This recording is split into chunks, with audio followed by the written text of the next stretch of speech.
완벽했습니다. 네, 젊은 예배에 오신 모든 분들을 주님의 이름으로 환영하고 축복합니다. 한 주간도 세상에서 살아가시느라고 고생 많으셨죠? 네, 나 자신도 돌아볼 틈 없이 치열하게 열심히 달려오셨을 텐데 고생한 나 자신에게 토닥토닥 한번 해주시면. 안 하시는 분들, 영혼 형제님 안 하셨죠? 네, 오늘도 좌우에 있는 분들 모시고 이렇게 방긋 웃으면서 인사하겠습니다. 주님의 선하심을 노래합시다. 네, 한 번 더 주님의 선하심을 노래합시다. 네, 오늘은 선하심을 노래하라는 제목으로 벌써 빌립보서 마지막입니다. 4장 18절에서 20절 말씀 함께 나누겠습니다. 세 구절인데요. 18절은 우리 형님들, 누리 공동체, 19절은 우리 공동체, 그리고 20절은 다 같이 읽겠습니다. 그럼 18절 누리 공동체부터 시작.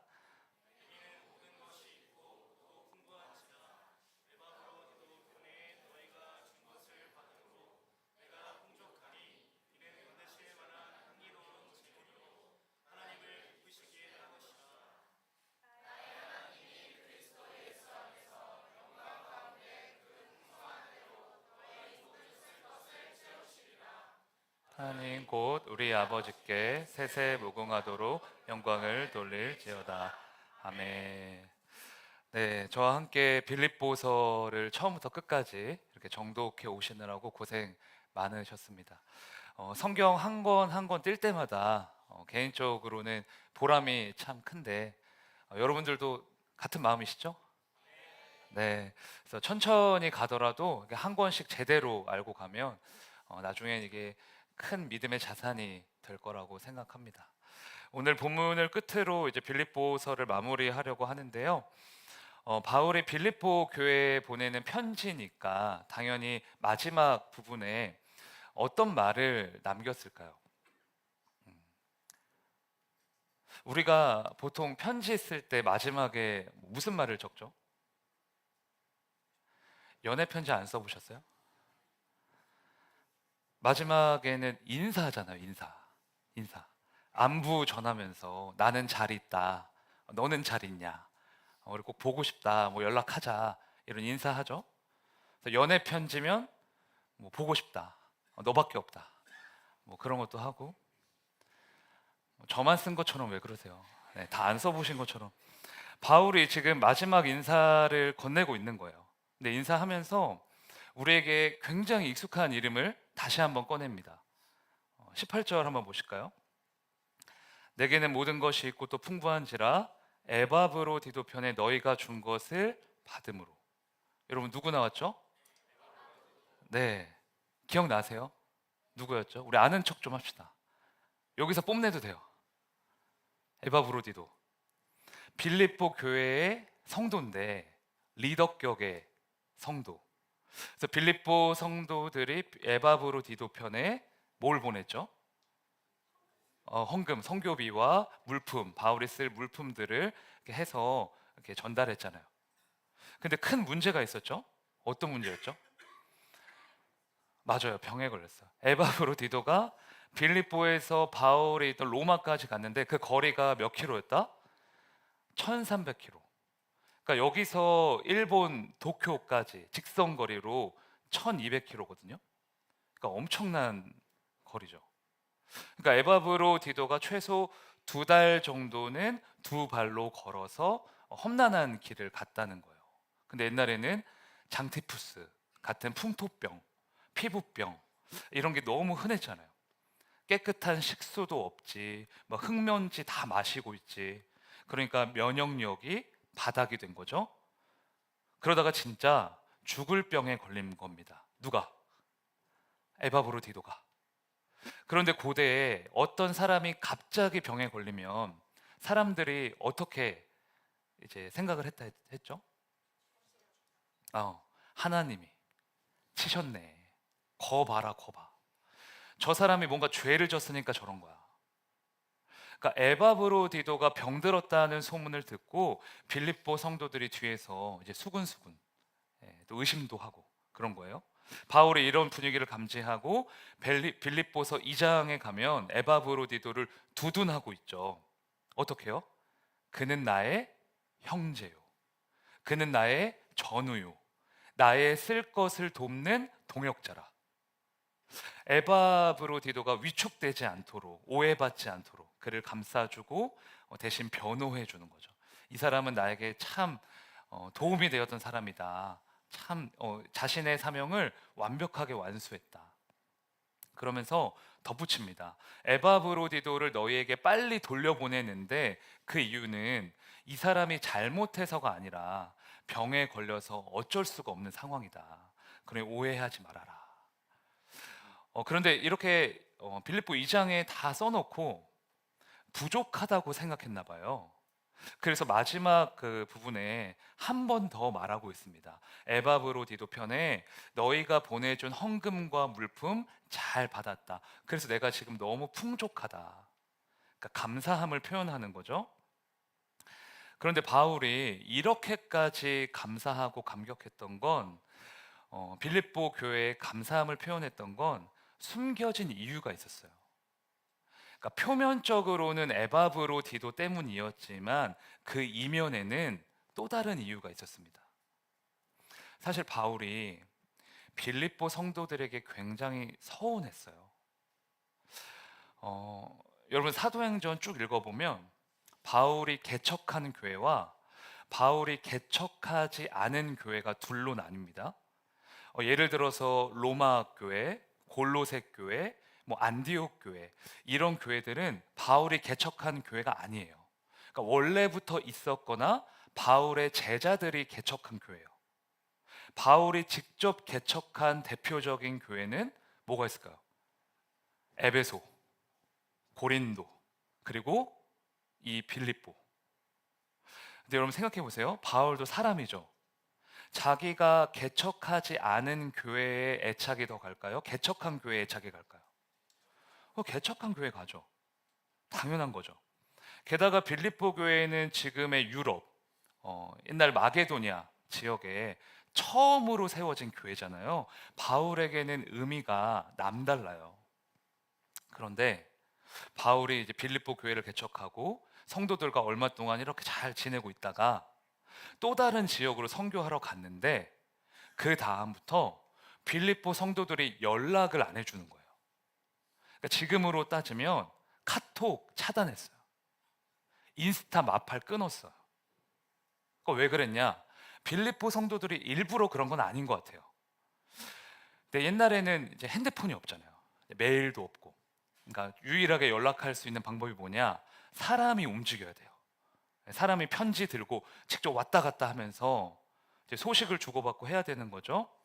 근데 바울이 워낙 멀리 다니기도 했고 이곳저곳 많이 다니다 보니 자연스럽게 빌립보 교회와 연락이 이제 뜨문뜨문 끊겼던 겁니다. 근데 이제 몸이 멀어지면 뭐도 멀어져요? 마음 멀어지죠. 그래서 바울이 서운했다고요. 빌립보 성도들한테. 자기가 직접 전도하고 개척하고 막 먹이고 입혔던 그 성도들이 배신한 것 같으니까. 그러니까 억울하고 서운한 거죠. 바울이 빌립보 교회를 개척하고 에바브로디도 편의 물품을 받을 때까지 그 사이의 세월이 약 10년이거든요. 그러니까 빌립보 성도들이랑 10년 동안 연락이 막 잘 안 됐던 거예요. 그러니까 서운할 만하죠. 또 그렇기 때문에 에바브로디도 편의 그 선교비와 물품을 받았을 때 감격이 더 컸던 거예요. 배신한 줄 알았던, 그러니까 나를 잊은 줄 알았던 빌립보 교회가 나를 이렇게까지 생각해 주다니 너무 감사하고 감격했던 거죠. 그래서 학자들은 빌립보서를 기쁨의 서신이다 이렇게 불러요. 바울의 그 내면의 기쁨이 막 이렇게 묻어나는 그런 편지거든요. 근데 바울은 이 기쁨을 빌립보 성도들의 공로로만 치부하지 않습니다. 본문 18절을 쉬운 성경으로 한번 볼게요. 여러분의 선물은 하나님께 드려질 향기로운 제물입니다. 누구에게 드려질? 하나님께. 하나님께서 그 제물을 기쁘게 받으신대요. 그러니까 빌립보 성도들이 바울에게 건넨 성교비와 물품은 단지 서로가 주고받은 게 아니라는 거죠. 바울 이전에 빌립보 성도들은 하나님께 그 제물을 드린 거예요. 하나님이 향기로운 제물로 받으셨다는 겁니다. 그래서 바울도 빌립보 성도들에게 받았지만 사실 그건 하나님이 빌립보 교회라는 통로를 통해 자신에게 베풀어 주신 은혜다. 이렇게 고백하는 거죠. 그러니까 이 말의 뉘앙스를 보면 바울이 그동안 가지고 있던 서운함이 눅눅듯이 다 녹아내린 것 같아요. 원래 서운했잖아요. 그런데 에바브로디도를 만나면서 오해가 풀리고 그 서운함이 풀리고 이제 참 기쁘다, 감사하다, 이게 된 거죠. 빌립보 성도들이 나 잊은 줄 알았는데 그게 아니었구나. 하나님께서는 딱 때에 맞게 다시 우리를 이어주셨고 이들을 통해 나의 필요를 공급해 주셨고 여전히 나를 사랑하시는구나. 이렇게 새로운 깨달음을 얻은 겁니다. 그래서 바울이 이어서 이런 말을 해요. 본문 19절, 20절 제가 읽겠습니다. 나의 하나님이 그리스도 예수 안에서 영광 가운데 그 풍성한 대로 너희 모든 쓸 것을 채우시리라. 하나님 곧 우리 아버지께 세세 무궁하도록 영광을 돌릴지어다. 아멘. 빌립보 성도들과 바울 자신에게 주목하는 게 아니라 이제 이들이 믿음의 눈을 들어 한 분을 주목하고 있습니다. 누구죠? 네, 하나님. 서운함이 풀리고 오해가 풀리니까 이제 봐야 할 것을 보게 되는 거예요. 정말 우리가 할 수 없는 일을 하나님이 해주셨구나. 모든 것이 주님의 은혜구나. 이게 고백하는 겁니다.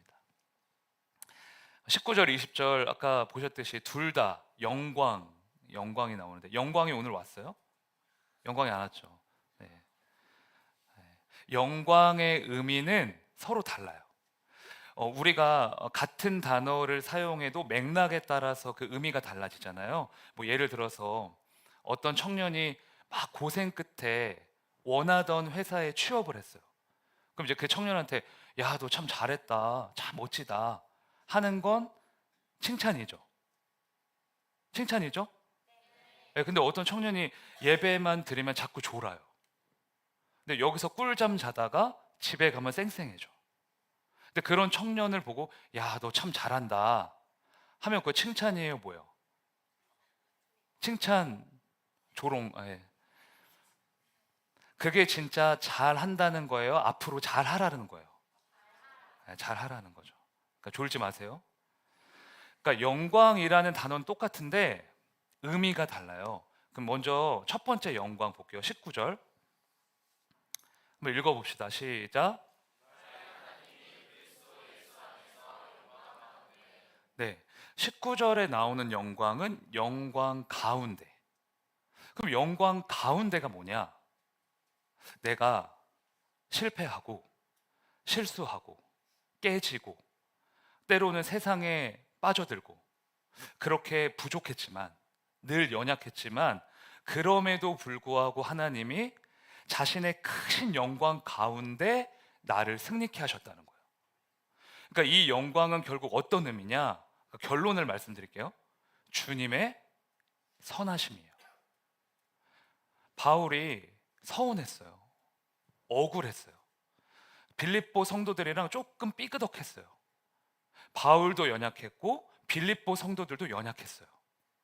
그러나 그런 사람의 실수와 오해와 실패와 죄악과 연약함에도 불구하고 하나님은 하나님이 말씀하신 약속을 신실하게 성취하셨다는 거예요. 그래서 요셉을 생각해 보면 우리가 잘 알 수 있는데 창세기 마지막 장에서 요셉이 형들 만나서 뭐라고 하죠? 당신들은 나를 해하려 하였으나 하나님은 그것까지도 뭐로 바꾸사? 선으로 바꾸사 나를 통해 많은 백성을 구원하게 하셨습니다.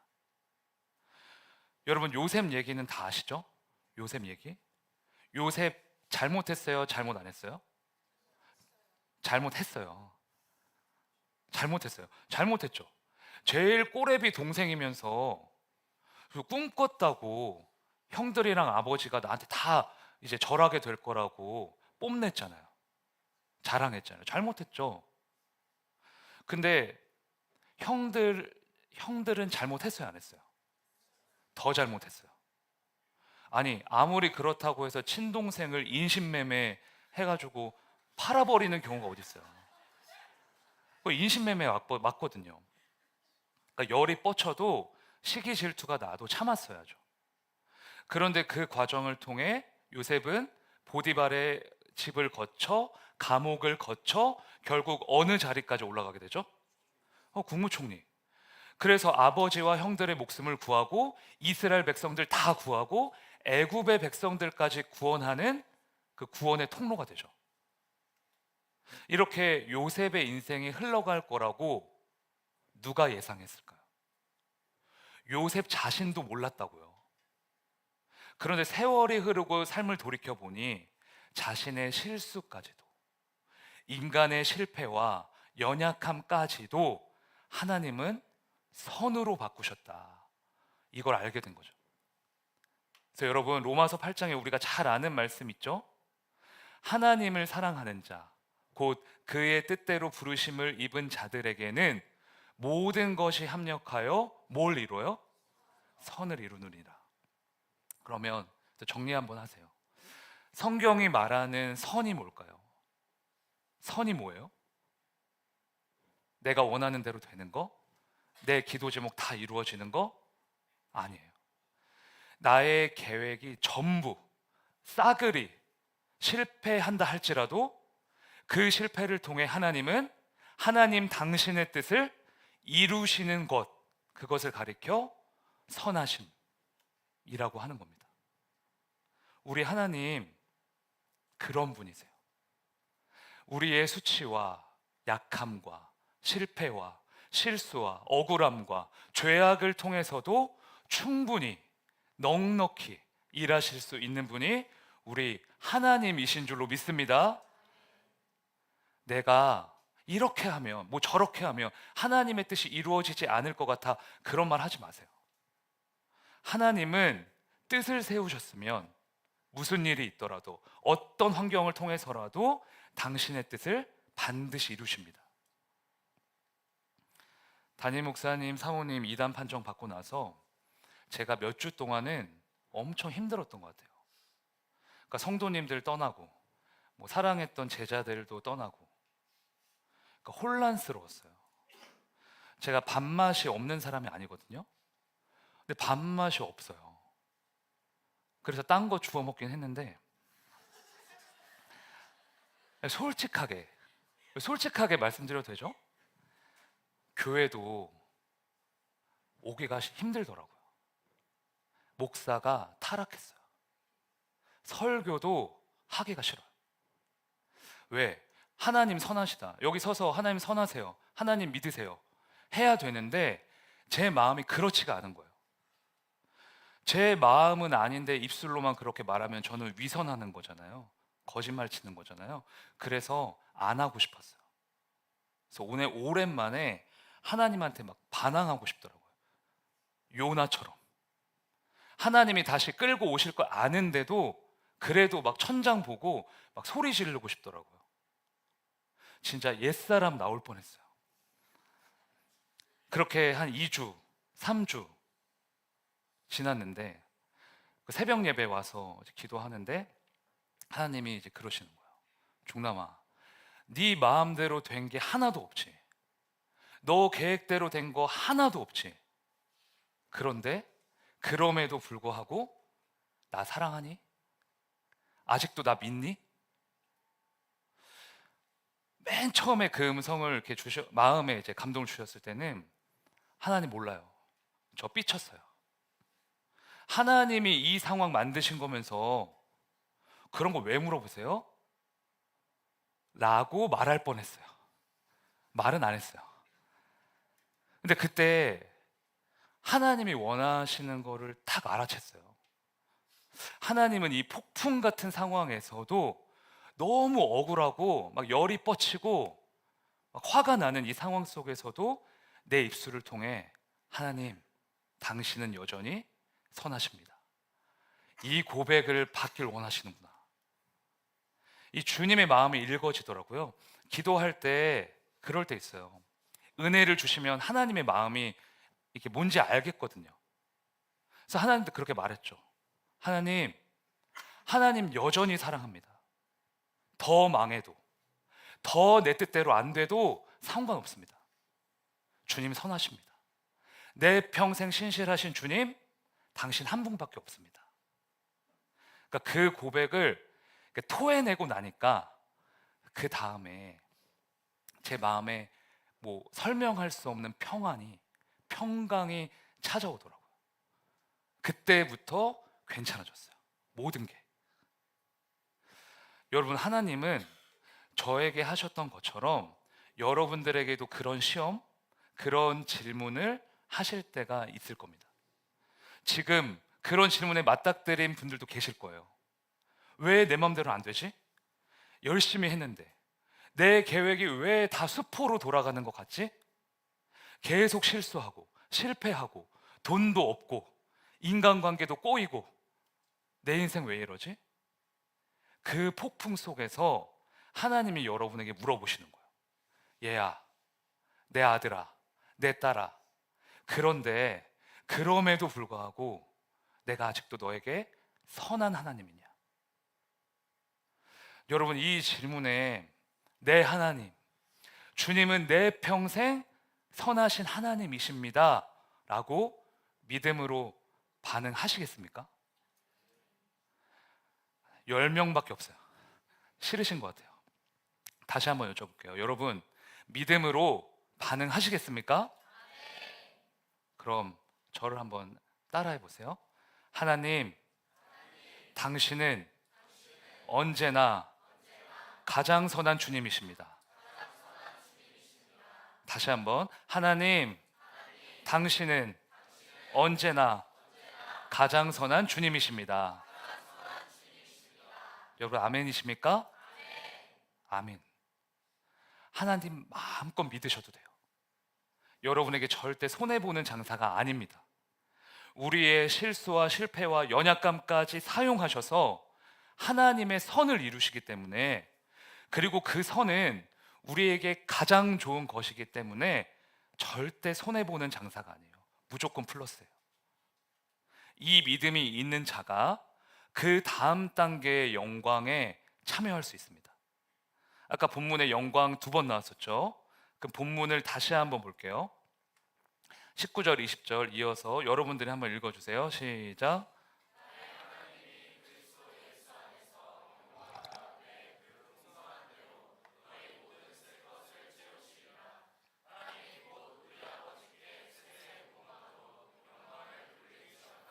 아멘.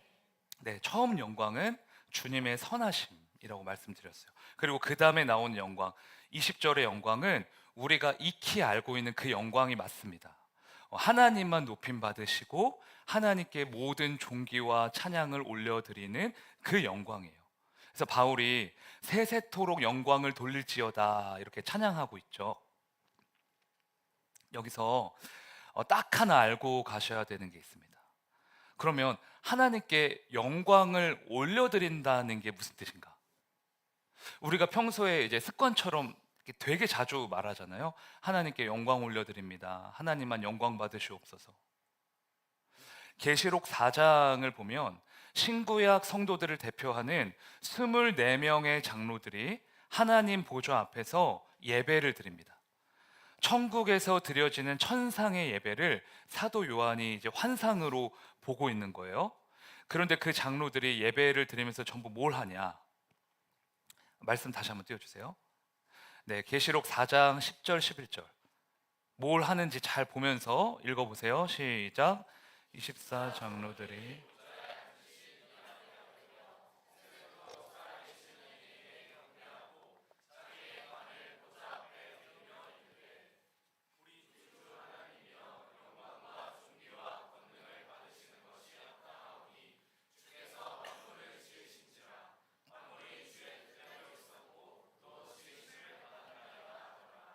아멘. 계시록은 이 세상의 종말의 때를 기록한 성경이잖아요. 그러니까 성도들이 마지막 날에 천국에 올라가 보니 밝히 깨닫게 된 거예요. 내가 이제까지 살아온 모든 세월이 하나님의 은혜였구나. 그러니까 내 힘으로 산 줄 알았는데, 내 능력인 줄 알았는데 하나님의 선하심이었구나. 이 사실을 알게 됩니다. 저와 여러분 모두가 천국 가면 그거 알게 될 거예요. 이 세상에서도 주님의 선하심을 알지만 천국에 가면 더 밝히 알게 돼 있어요. 그때는 감추어져 있던 것들이 다 드러나게 되거든요. 하나님의 섭리를 알게 되고 우리 각자를 향한 하나님의 오묘한 뜻과 계획, 그 숨겨진 은혜를 다 보게 됩니다. 그러면서 자연스럽게 나올 수밖에 없는 반응이 무엇이냐? 우리가 쓰고 있던 관을 하나님께 내어드리는 거예요. 24장로들이 그 행동을 하고 있어요. 자기의 관을 어린 양의 보호자 앞에 내어드리며 하나님이여 영광받기 합당하신 분은 오직 주님이십니다. 오늘 우리가 면류관 벗어서 찬양 불렀죠.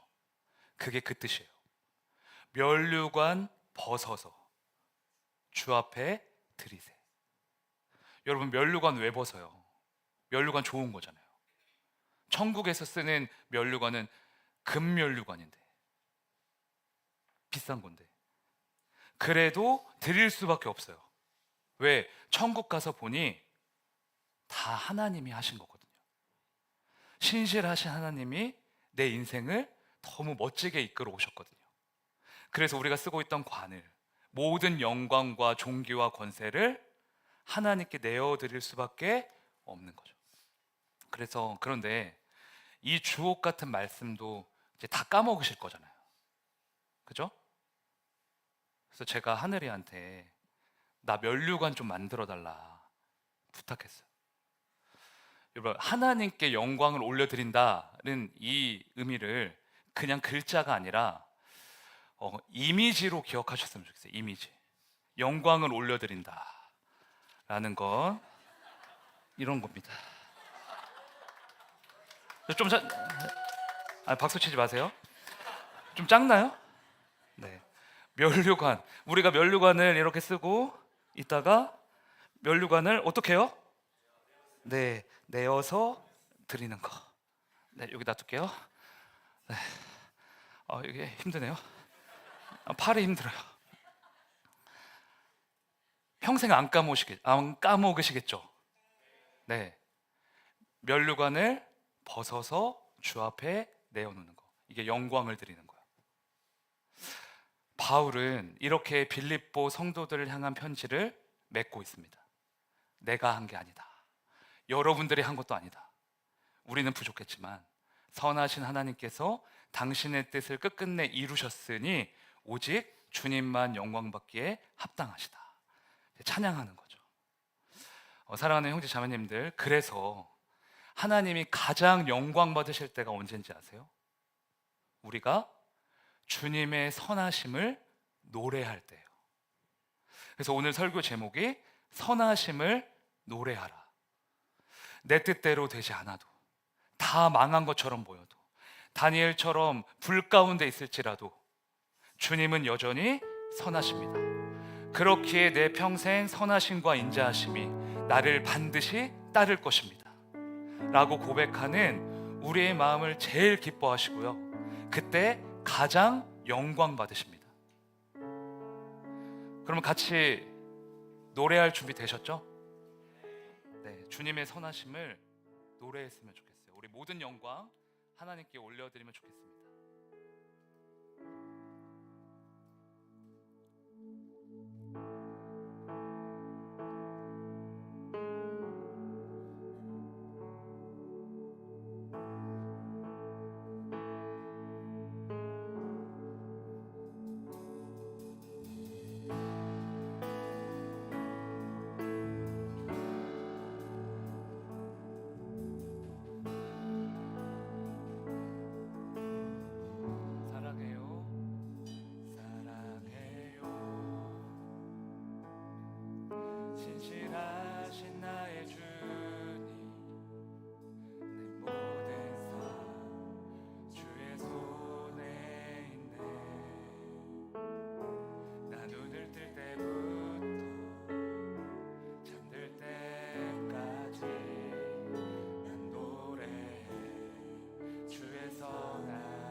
다시 한번 고백하겠습니다. 주의 음성, 주의 음성,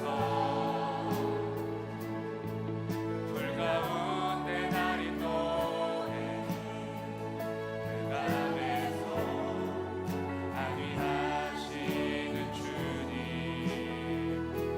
그는 나의 아버지, 그는 나의 친구, 난 거하리 주의 선하심에.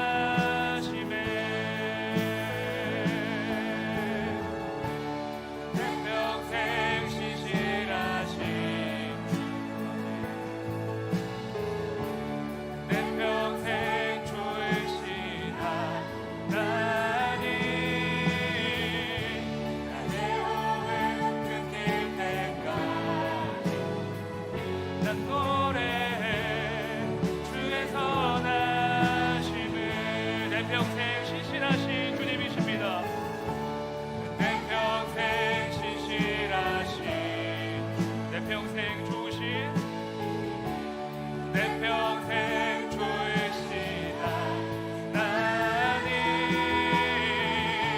나의 호흡 끊길 때까지 난 노래해 주의 선하심을.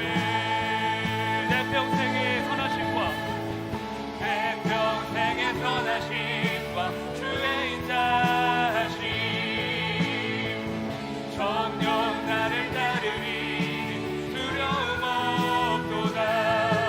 내 삶을 드려 주께 순복해 모두 드립니다. 주의 선하심인 자 나를 따르리. 내 평생 선하심과, 내 평생의 선하심과 주의 인자하심, 정녕 나를 따르리 두려움 없도다. 내 삶을 드려 주께 순복해 모두 드립니다. 주의 선하심인 자 나를 따르리니. 내 평생 신실하신, 내 평생 신실하신, 내 평생 좋으신, 내 평생 좋으신 하나님. 나의 호흡 끊길 때까지 난 노래해 주의 선하심을. 내 평생의 선하심과, 내 평생의 선하심과 주의 인자하심, 정녕 나를 따르리니 두려움 없도다. 내 삶을 드려 주께 순복해 모두 드립니다. 주의 선하심인 자 나를. 다시 한번 믿음으로 선포합시다. 내 평생의 선하심과 주의 인자하심, 정녕 나를 따르리니 두려움 없도다. 내 삶을 드려 주께 순복해 모두 드립니다. 주의 선하심인 자 나를 따르리니. 목소리로 고백합시다. 내 평생, 내 평생 신실하신, 내 평생 좋으신 하나님. 나의 호흡 끊길 때까지 난 노래해 주의 선하심을. 하나님 아버지, 주님은 나의 선하신, 나의 주님이십니다. 내 평생의 선하심과 인자하심이 반드시 나를 따를 것이니 아무것도 두렵지 않습니다. 어떤 상황에서도 당신의 선하심을 노래하는 우리가 되게 하여 주시옵소서. 이 시간 주님의 이름 부르짖고 기도합니다. 주여.